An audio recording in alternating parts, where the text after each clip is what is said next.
Morning everyone. आज अपन लोग ये जो पॉलीहेलोजन डेरिवेटिव है इसकी ऑलरेडी जो कैटेगरी अपन पढ़ चुके हैं वो थी आपकी डाई हेलोजन डेरिवेटिव वाली। अपने को अभी पढ़नी है ट्राई वाली और फिर अपने को पढ़नी है टेट्रा हेलोजन डेरिवेटिव वाली कैटेगरी। आज अपन जो स्टार्ट कर रहे हैं वो है इस टेट्रा हेलोजन डेरिवेटिव वाली कैटेगरी। इसमें अपने को क्या करना है कि कार्बन जो है उसकी चारों ही वैलेंसी अपने को किसी ना किसी एक हेलोजन एटम के थ्रू कंप्लीट करनी है। चारों वैलेंसी पे अपन एक ही हेलोजन एटम लगाएंगे। कंडीशन ध्यान रखिएगा कि ये जो एक्स है ये चारों ही एक्स अपने सेम होने चाहिए। मस्ट बी सेम कंडीशन हम यहाँ पर ये लेकर के चलते हैं। इसके अलावा देखो इस कैटेगरी का जो एग्जाम्पल अपने पास है वो है आपका CCl4 कार्बन टेट्राक्लोराइड। और अगर IUPAC नॉमेनक्लेचर की बात करें तो अपन इसको बोल देंगे 111 टेट्राक्लोरोमीथेन। ये इसका IUPAC नेम यहाँ पर अपने पास बन करके आ जाता है। कार्बन चेन दिखी रही है अपने को कि एक ही कार्बन है तो एक ही कार्बन की चेन की वजह से अपन यहाँ पर मैथेन वर्ड काम में लेंगे क्योंकि इसकी सारी वैलेंसीज अपन ने क्लोरीन के थ्रू कंप्लीट करी है और 4 बार क्लोरीन एटम रिपीट हुआ है, इसीलिए अपन इसको बोलेंगे टेट्राक्लोरोमीथेन। ठीक है। और पोजीशन जो है वो इस सारे ही कार्बन के लिए जो पोजीशन है वो हमारी 1 ही है, इसीलिए हम लोग इसको 111 टेट्राक्लोरोमीथेन मॉलिक्यूल बोलते हैं। इस CCl4 कार्बन टेट्राक्लोराइड मॉलिक्यूल अपने को पता है एज ए सॉल्वेंट कई रिएक्शन के अंदर अपन इसको काम में लेते हैं। एक अच्छा सॉल्वेंट ही हमारे पास होता है। बेस्ट रिएक्शन राइमर-टिमन रिएक्शन हमने इसके लिए पढ़ी हुई है। तो सबसे पहले अपन ये देखते हैं कि ऐसे कौन से मेथड है जिनके थ्रू अपन इस कार्बन टेट्राक्लोराइड को बना सकते हैं। पहले मेथड की हम बात करते हैं। पहला मेथड हमारे पास आता है कि मिथेन मॉलिक्यूल के क्लोरीनेशन से हम लोग CCl4 मॉलिक्यूल को बना सकते हैं। चेक करते हैं कि ऐसा कैसे कर सकते हैं अपन। ये CH4 हमारा मिथेन मॉलिक्यूल आ गया। इस मिथेन मॉलिक्यूल का क्लोरीनेशन करवाना है, यानी इसको इसके ऊपर अपने को Cl2 को ऐड करना है और जो प्रोडक्ट बनाना है वो है CCl4। रिएक्शन जो है वो सनलाइट HMU की प्रेजेंस में होती है। बाई प्रोडक्ट जो है रिएक्शन का वो आपको HCl का मॉलिक्यूल यहाँ पर आता है। अब देखो टोटल आपको ये चेक करना है कि कितने Cl2 मॉलिक्यूल यहाँ पर कंज्यूम होने वाले हैं। 4 हाइड्रोजन अपन रिप्लेस करवा रहे हैं 4 क्लोरीन के साथ और 4 ही HCl के मॉलिक्यूल अपन यहाँ पर बाहर निकालना है। इसका मतलब अपने को यहाँ पर काम में लेना है 4 Cl2 का मॉलिक्यूल और यहाँ पर आपके 4 HCl के मॉलिक्यूल बाहर हो जाएंगे। रिएक्शन को अगर अपन देखें तो देखो क्या हो रहा है यहाँ पर। सबसे पहले एक हाइड्रोजन को अपन रिप्लेस करवाते हैं क्लोरीन के साथ में। ये HCl का मॉलिक्यूल हम यहाँ से बाहर निकालते हैं। इसके बाद में जो हमारे पास मॉलिक्यूल बन के आएगा उसके अंदर कुछ इस तरीके की अपने पास में कंडीशन रहेगी। इस पे अपन फिर से अटैक करवाते हैं इसी Cl मॉलिक्यूल का, Cl2 मॉलिक्यूल का। इस बार HCl का मॉलिक्यूल यहाँ से बाहर हो जाएगा और कार्बन की जो दूसरी वैलेंसी है वो उसको भी ये वाला क्लोरीन मॉलिक्यूल जो है वो ऑक्यूपाई कर लेगा। इसी तरीके से बचे हुए दोनों हाइड्रोजन के लिए भी अपन सेम कंडीशन लगाएंगे। Cl2 को लाएंगे, HCl के मॉलिक्यूल को बाहर निकालेंगे। इस तरीके से अपन ये CCl4 का मॉलिक्यूल यहाँ पर बना सकते हैं। दूसरा जो मेथड अपने पास आता है वो अपन इसको CS2 कार्बन डाइसल्फाइड की हेल्प से भी CCl4 मॉलिक्यूल को बनाया जा सकता है। देखते हैं कि ऐसा किस तरीके से कर सकते हैं। तो अगर अपन लोग कार्बन डाइसल्फाइड को काम में लेते हैं तो ये CS2 मॉलिक्यूल की स्ट्रक्चर है। अपने को पता है यहाँ पर इलेक्ट्रॉन नेगेटिविटी की कंडीशन।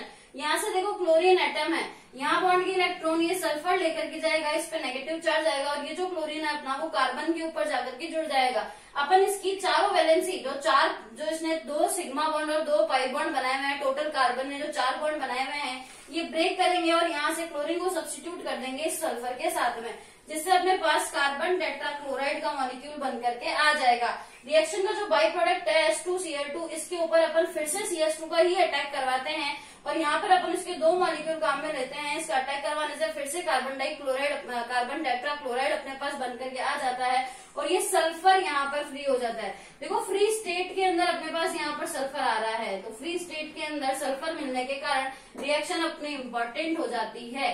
ध्यान रखना है कि CS2 के साथ जब भी अपन रिएक्शन करवाते हैं तो बाई प्रोडक्ट भी अपन काम में ले लेते हैं। बाई प्रोडक्ट से भी अपन कार्बन टेट्राक्लोराइड को बना सकते हैं। तो रिएक्शन जो है वो यील्ड की कैटेगरी से, कि प्रोडक्ट की जो यील्ड आपको मिल रही है, जो उत्पाद की आपको प्राप्ति हो रही है वो मैक्सिमम अमाउंट के अंदर हो रही है, इस पर्पज से भी ये रिएक्शन अपने पास में इम्पोर्टेंट बन करके आती है। अब बात करते हैं कि कार्बन टेट्राक्लोराइड के अंदर किस किस टाइप की फिजिकल प्रॉपर्टीज अपने को देखने को मिलती है। देखो बात करते हैं कि कार्बन टेट्राक्लोराइड के अंदर अपने फिजिकल प्रॉपर्टीज कौन कौन सी मिलती है। तो सबसे पहले अपन बात कर लेते हैं इसके लिए फिजिकल स्टेट की, भौतिक अवस्था की।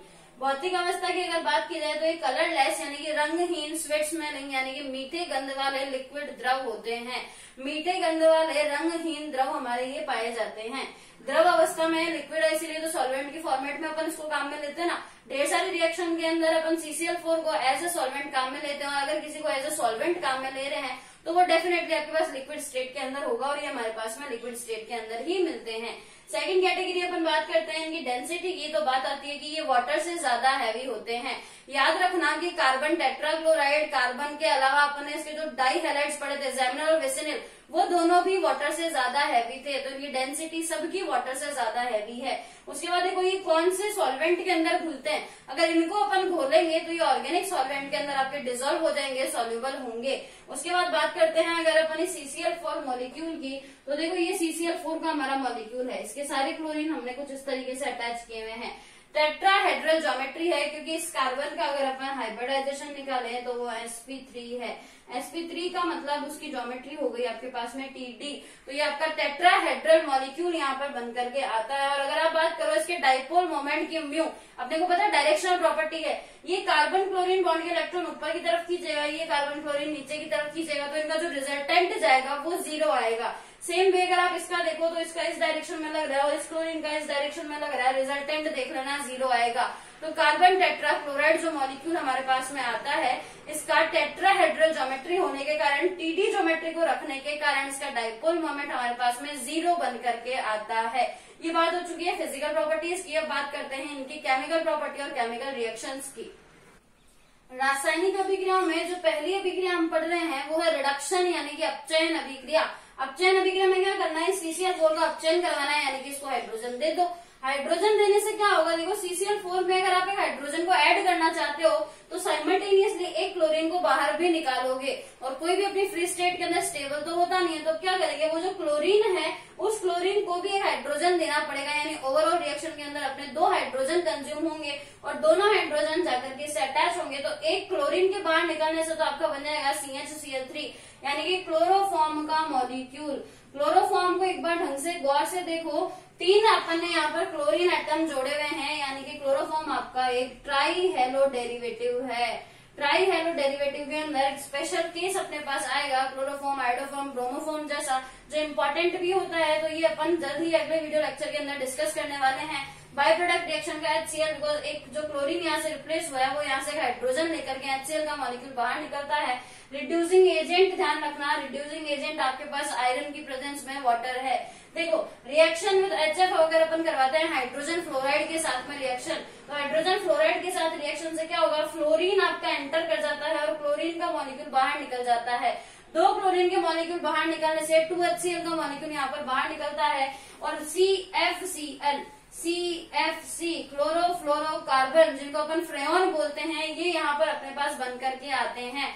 थोड़ी देर में अभी अपन फ्रेऑन को डिस्कस करेंगे, CFC किस तरीके से इनका नॉमेनक्लेचर किया जाता है। तो मेथड ऑफ प्रिपरेशन तो अपन इनका यही देख चुके हैं कि अगर CCl4 को HF के साथ रिएक्शन करवाया जाता है SbCl5 की प्रेजेंस के अंदर, तो हमारे पास में ये CFC क्लोरोफ्लोरोकार्बन बन करके आते हैं। और ये रिएक्शन भी ध्यान रखना, क्लोरोफॉर्म को बनाने की मेथड ऑफ प्रिपरेशन के अंदर अपने को ये रिएक्शन ध्यान में रखनी है कि कार्बन टेट्राक्लोराइड के रिडक्शन से हमारे पास क्लोरोफॉर्म बन करके आते हैं, और कार्बन टेट्राक्लोराइड की HF के साथ रिएक्शन से हमारे पास फ्रेऑन बन करके आते हैं। अगली रिएक्शन देखो, अब क्या करना है, पानी डालना है, क्लोरोफॉर्म के ऊपर पानी डालना है। कहीं फोन के ऊपर पानी मत डाल देना, मम्मी पीट देगी सब लोगों को।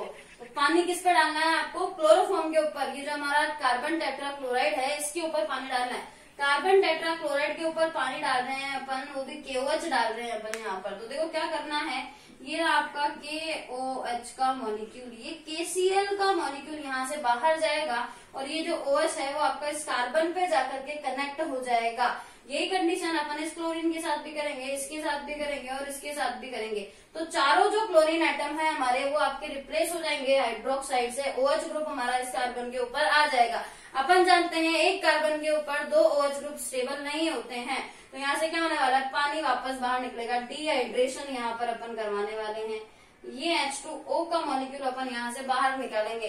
H2O का मॉलिक्यूल यहाँ से बाहर निकला तो यहाँ पर क्या हो जाएगा, इस कार्बन की एक वैलेंसी फ्री, इस ऑक्सीजन की एक वैलेंसी फ्री, डबल बॉन्ड यहाँ पर आ जाएगा। तो कार्बन डबल बॉन्ड हमारे पास में O आ चुका है, इसको अपन फिर से रिएक्ट करवा रहे हैं इसी KOH के मॉलिक्यूल के साथ। तो दो KOH के मॉलिक्यूल हम काम में लेते हैं इन दोनों OH के मॉलिक्यूल के रिप्लेसमेंट के लिए, और क्या बना रहे हैं K2CO3। यहाँ पर हम एक तरीके का सॉल्ट बना करके ला रहे हैं। इंपॉर्टेंट रिएक्शन है, ध्यान रखना कि कार्बन टेट्राक्लोराइड का अगर अपन हाइड्रोलाइसिस करवाते हैं, हाइड्रोलाइसिस में आप यहाँ पर चाहो तो आप HOH का यूज भी कर सकते थे। हमने यहाँ पर एक बेस की प्रेजेंस में इसका हाइड्रोलाइसिस करवाया है, जो KOH पोटेशियम हाइड्रोक्साइड हमने यहाँ पर काम में लिया है। पोटेशियम हाइड्रोक्साइड की प्रेजेंस में जब अपन इसका हाइड्रोलाइसिस करवाते हैं तो कार्बन की चारों वैलेंसी OH ग्रुप के द्वारा ऑक्यूपाई कर ली जाती है, और ये जो हाइड्रोक्सी ग्रुप है, अपन जानते हैं कि एक कार्बन के ऊपर दो OH ग्रुप अनस्टेबल होते हैं, इसलिए अपन वाटर का मॉलिक्यूल रिलीज करवा लेते हैं। जो कार्बोनिल टाइप का हमारे पास कंपाउंड बन के आता है, जिसके अंदर कार्बोनिल एसिड, या तो आप इसको ऐसे मान लो कि COOH यानी कि एक एसिडिक ग्रुप है, या आप इसको लेके चल सकते हो कि कार्बोनिल और साथ में आपका डाइहाइड्रोक्सी ग्रुप हमारे पास यहाँ पर है। इसको जब अपन फिर से KOH के साथ रिएक्ट करवाते हैं तो K2CO3 टाइप के कंपाउंड्स हमारे पास यहाँ पर बन करके आते हैं। चलते हैं अगली रिएक्शन की ओर। कार्बन टेट्राक्लोराइड की अगर अपन रिएक्शन करवाते हैं वेपर भाप यानी कि वाटर के साथ अगर अपन इसको रिएक्ट करवाते हैं, गैसियस फॉर्म में अपन ले रहे हैं वेपर को, तो उस कंडीशन में आपके पास COCl2 फॉस्जीन गैस बन करके आती है। ये फॉस्जीन गैस जो होती है वो पॉइजनस होती है, विषैली है हमारे पास में ये गैस। तो इससे देखो क्या नुकसान होने वाला है। इस पॉइजनस गैस के बनने से क्या नुकसान होता है, ये जो CCl4 है, कार्बन टेट्राक्लोराइड है, इसका जो बेस्ट यूज पहले होता था, वो बेस्ट यूज ये था कि इस कार्बन टेट्राक्लोराइड को अग्निशामक यंत्रों यानी आग बुझाने वाले यंत्रों के अंदर काम में लिया जाता था। अपने को पता है CO2 आग बुझाने का काम करती है, तो उससे पहले अपन CCl4 का भी यूज यहाँ पर करते थे।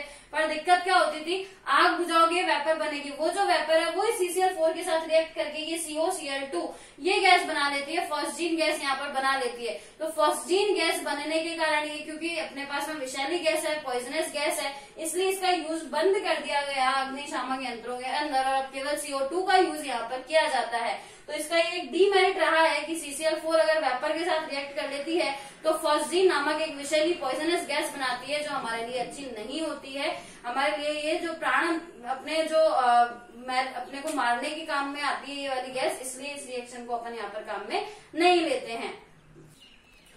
राइमर-डिवान रिएक्शन के अंदर हम लोग क्या करेंगे, राइमर-डिवान रिएक्शन के अंदर हम काम में लेते हैं फिनॉल को, रिएक्ट करवाते हैं फिनॉल को कार्बन टेट्राक्लोराइड और बेस के साथ में, और जो प्रोडक्ट हमारे पास बन के आता है ये प्रोडक्ट हमारा है सैलिसिलिक एल्डिहाइड। सैलिसिलिक एसिड हमारे पास यहाँ पर बन करके आता है। एल्डिहाइड कब होता है, जब यहाँ पे COH की जगह पे CHO ग्रुप होता, एल्डिहाइड ग्रुप होता है तो अपन उसको बोल देते हैं वो सैलिसल्डिहाइड है।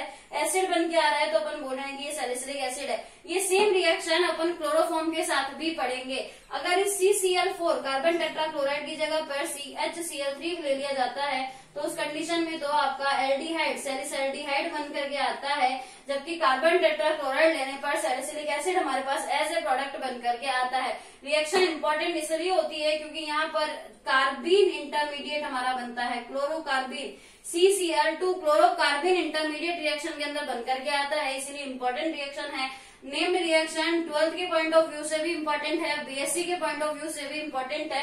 अपने को ये रिएक्शन याद रखनी होती है, इसकी मैकेनिज्म को अपन देख लेते हैं, फिर याद रखने की जरूरत ही नहीं पड़ेगी। मैकेनिज्म अगर आ गई तो अपने को रिएक्शन अपने आप से आ जाएगी। रिएक्शन के मैकेनिज्म को चेक करने का काम अपन करते हैं।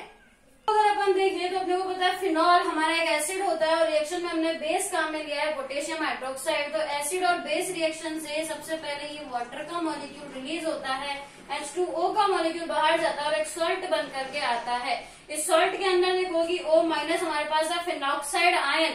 हमने ऑलरेडी इसकी रेजोनेटिक स्ट्रक्चर को देखा हुआ है, तो इस फिनॉक्साइड आयन की रेजोनेटिक स्ट्रक्चर देखो, नेगेटिव चार्ज को हमने कार्बन पे डाला है, और ये जो डबल बॉन्ड के इलेक्ट्रॉन है वो इस कार्बन को इसलिए अप्रोच करेंगे क्योंकि कार्बन क्लोरीन बॉन्ड के इलेक्ट्रॉन क्लोरीन ले जाएगा। इस कंडीशन में कार्बन इलेक्ट्रॉनिकली डेफिशिएंट हो जाएगा, और इलेक्ट्रॉनिकली डेफिशिएंट कार्बन आपका अटैक करेगा ऑर्थो पोजीशन के ऊपर। ऑर्थो पोजीशन के ऊपर इसने अटैक करा, उसके बाद जो कंडीशन आई वो कुछ इस तरीके से, डबल बॉन्ड के इलेक्ट्रॉन हमने यहाँ डाले थे, जो नेगेटिव चार्ज था उसके इलेक्ट्रॉन यहाँ डालने से यहाँ हमारे पास में डबल बॉन्ड बन चुका है। यहाँ पॉजिटिव चार्ज आया था जिसको ये क्लोरीन जो है वो अप्रोच कर चुका है।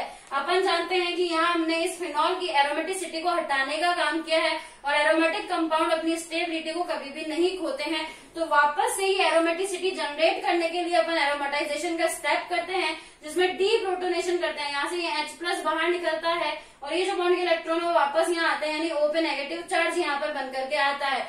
ये नेगेटिव चार्ज इस H+ को एब्स्ट्रैक्ट कर लेता है और वापस से हमारा फिनॉल बन जाता है, जिसकी ऑर्थो कंडीशन के ऊपर ये कार्बन ट्राइक्लोराइड कंपाउंड हमको यहाँ पर देखने को मिल रहा है। अब इसके ऊपर डाल दो पानी। कार्बन जो ट्राइक्लोराइड है इसके ऊपर अगर हमने पानी डाला, ये रहा H, ये रहा Cl। HCl के मॉलिक्यूल आप यहाँ पर बाहर निकालते जाओ और ये जो OH है वो आपके अप्रोच कर देंगे इस क्लोरीन की जगह पर कार्बन को, यानी क्लोरीन का सब्स्टिट्यूशन करवा देंगे अपन कार्बन के साथ। एक कार्बन के ऊपर 3 OH ग्रुप, 3 हाइड्रोक्साइड ग्रुप हमारे पास आए हैं, अनस्टेबल होते हैं। पानी को वापस बाहर निकालो, डिहाइड्रेशन करवाओ, वाटर का मॉलिक्यूल बाहर निकालो। फाइनली एज ए प्रोडक्ट आपके पास कार्बोक्सिलिक एसिड बन करके आ जाएगा, जो कि सैलिसिलिक एसिड के नाम से हमारा है। ये सैलिसिलिक एसिड का जो प्रोडक्ट हमारे पास बनकर के आया है वो इस मैकेनिज्म के थ्रू बनकर के आया है, जहां हमने इस कार्बन ट्राइक्लोराइड का अपन ने करवाया हाइड्रोलाइसिस। इस हाइड्रोलाइसिस से हमारे पास सैलिसिलिक एसिड का मॉलिक्यूल बनकर के आ जाता है। सेम अपन अप्लाई करेंगे कार्बन, जब अपन CH_Cl3 यानी कि क्लोरोफॉर्म का मॉलिक्यूल काम में लेंगे और राइमर टिमान अपन फॉर्मेल्डिहाइड फॉर्मेलेशन रिएक्शन अपन करेंगे, जहां पर अपन CHO ग्रुप का इंसर्शन देखेंगे, वहां एज ए इंटरमीडिएट क्लोरोकार्बिन अपने पास बन करके आएगी। क्लोरोफॉर्म के टाइम पे अपन उस रिएक्शन को डिस्कस करेंगे। इसकी मैकेनिज्म इंपॉर्टेंट है, ध्यान रखिएगा, इंपॉर्टेंट रिएक्शन के मैकेनिज्म है, इसका स्क्रीनशॉट आप जरूर से ले लीजिए। चलो इसी के साथ अपना ये जो टॉपिक है आज खत्म हो जाता है कार्बन टेट्राक्लोराइड का। नेक्स्ट फ्रेऑन वाला टॉपिक अपन अगले वीडियो लेक्चर के अंदर डिस्कस करेंगे। तब तक के लिए वीडियो को कीजिए लाइक, शेयर, कमेंट, और अगर अभी तक चैनल को सब्सक्राइब नहीं किया है तो जल्दी से सब्सक्राइब कर दीजिए। And yes, keep study.